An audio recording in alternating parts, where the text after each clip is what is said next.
Hi everybody, I'm going to be sharing my favorite Amazon metallic markers. These are the Decocolor Premium Chisel Tip markers. They come in 4 different colors: copper, gold, silver, and rose gold. Now this is how they look on paper. As you can see, they come out very smooth. And now I'm going to share a video compilation of how I use these on my resin art pieces. Everything from jewelry to decor pieces. I do find that if you're going to use it on jewelry, you will need to seal the gold marker, as it could chip off if you don't seal it with more resin. Now, if you're using this on the edge of a jewelry dish, I find that you don't need to seal it, as it stays and you're not touching that jewelry dish often. So I find that I don't need to seal it with that.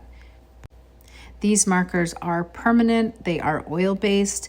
You just need to pump them when you first get them going, and a rich color will come out onto your pieces.